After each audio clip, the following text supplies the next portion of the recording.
Hello everyone. I'm not happy. Not a happy camper today. Cowboy star here. And I'm fixed to explain to y'all what happened, in my estimation, of that debacle of a game last night by the Dallas Cowboys. Number one, and I hope I don't leave anything out. I'm going to try my damnedest not to leave one iota of a thing out. Because there's many things that happen, and it's quite easy, probably on my part, to forget something. So bear with me. Number one, first of all, that Money Maher, if you want to call him Money Maher, the kicker, he was lucky that the damn extra point he kicked, the one extra point he had to kick, because that's all the Cowboys scored was one touchdown, was blocked, because it wasn't going to be no good anyway. It was so far over to the left, it probably would have went plumb out of the stadium. I just can't see how somebody can miss 5 out of 6 extra points. You get paid to do one thing, and you can't do one easy thing like kick an extra point. That's pitiful. He should be fired. He should be gone after this game. He shouldn't even have been at this game. They should have had another kicker in his place after he missed 4 extra points last week. That's number one. Number two, Mike McCarthy had 3 timeouts in his back pocket when it was 4th down with, I think he had 3 minutes left in the game. He let 35 or 40 seconds click off that clock before he ever punted the damn ball. Are you kidding me? 35 seconds ticks off the clock before he even decides they punt the ball. I mean, there's no excuse for that shit, man. That's Bush League. That's Pee Wee League, man.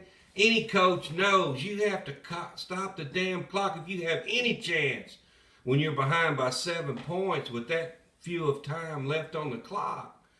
Are you kidding me? I couldn't believe that, man. I mean, we were just sitting there lining up, moving around on the field, just taking our time, weren't getting in no hurry. And finally they snapped the ball and punted after 40 seconds ticks off the damn clock. Number 3, Trevon Diggs, Mr. Hollywood, best cornerback in the NFC. Yeah, right.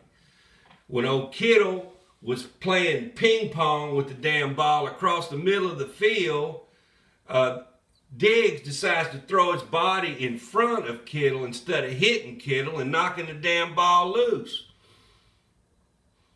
I couldn't believe it. Well, wouldn't he even waste his time throwing himself, closing his eyes and throwing himself in front of Kittle without even touching him? And the man caught the ball. That was the turning point of the game right there.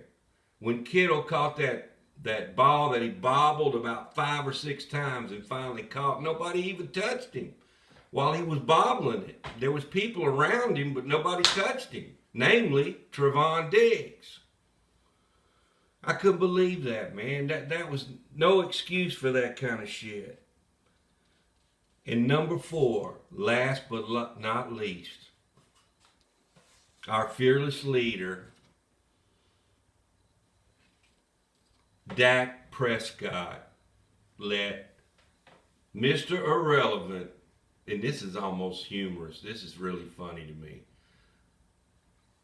Mr. Irrelevant, the last pick of the NFL draft last year, 3rd string quarterback, beat his ass in this game. Never been in a playoff game.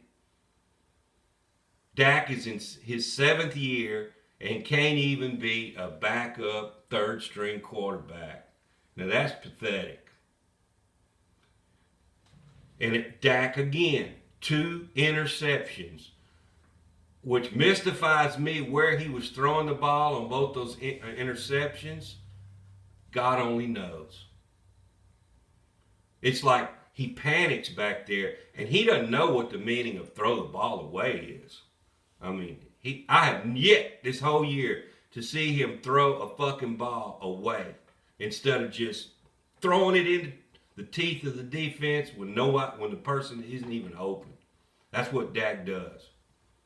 And I love Dak to death. He's a nice guy. But what do you want, a cookie? Because you're a nice guy? Nice guys don't win in the NFL. That's not how you win. Only thing you can be a leader to win in the NFL. You got to know your shit, man. You gotta know what's going on. And it's obvious that Dak doesn't know how to read a defense. Or he's still learning in his 7th year. Come on, really? It's pathetic. And Jerry Jones was asked after the game, what did he think about Dak Prescott still as being his quarterback? And you know what he said? I wouldn't have anybody else but Dak. I can't think of anybody else I'd rather have. I mean, this is why, Jerry Jones, that you're not, this kind of mentality is why you're never going to win another Super Bowl, probably before you die, heaven forbid. I don't wish that on anybody, but you're 80 years old, Jerry, and you can't figure it out that the way you're doing this isn't working. It's not working. You give us this same song and dance every damn year. It's getting old to all the Cowboy fans, man. It's hard to be a Cowboy fan these days because of you, Jerry Jones. You're afraid if you give the controls to somebody else and they succeed immediately, that's going to make you look bad, and you're not going to get the credit. It's all about getting the credit for Jerry. He wants everybody to brag on him. Oh, look what Jerry did. Look what Jerry did. He's in the Hall of Fame. He won the Super Bowl. No, you didn't win shit. That was Jimmy Johnson that did that. If it wasn't for Jimmy Johnson, you wouldn't have a Super Bowl win yet because you don't know how to do it. You don't know how to run a team. And Stephen Jones is coming up after him, and he's no better. So and you know they're not going to sell the team. So we got a long ways to go unless they decide they're going to finally get a real GM in here.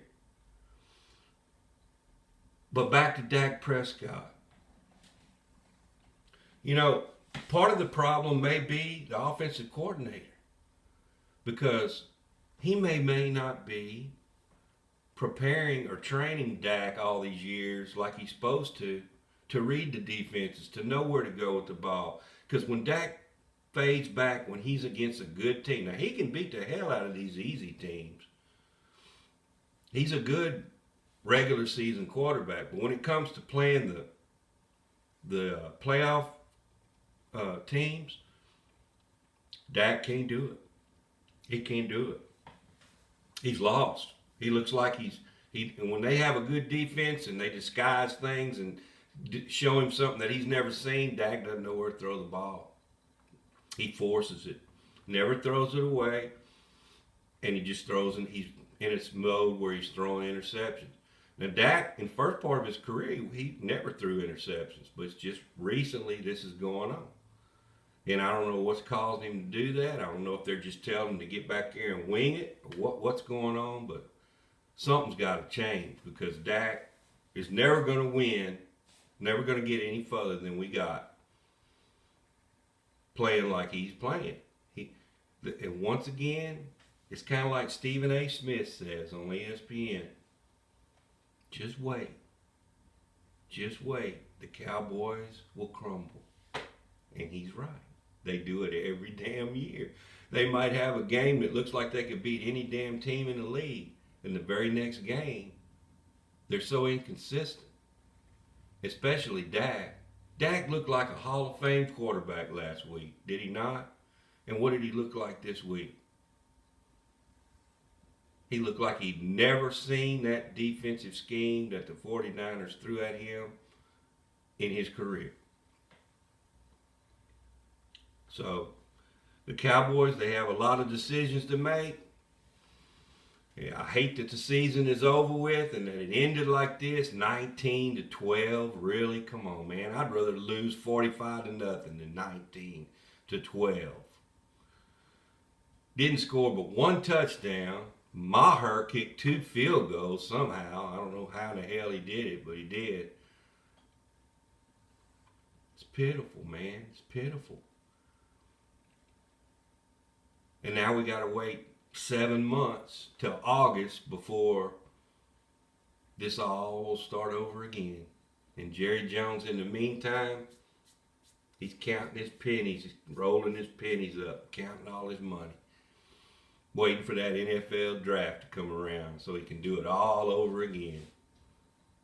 He doesn't care whether we win or lose, in my opinion. All he cares about is some greenbacks rolling in.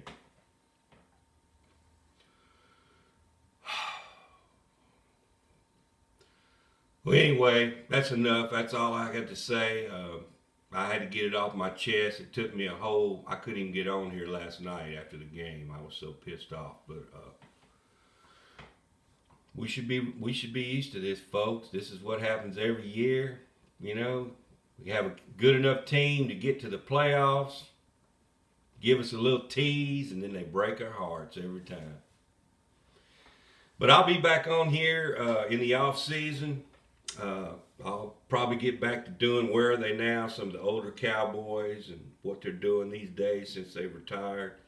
I had a lot of good feedback on those videos. So, and of course the draft will be coming up. And like I said, we'll be doing this shit all over again. So with that being said, we'll catch you next time. I'm out.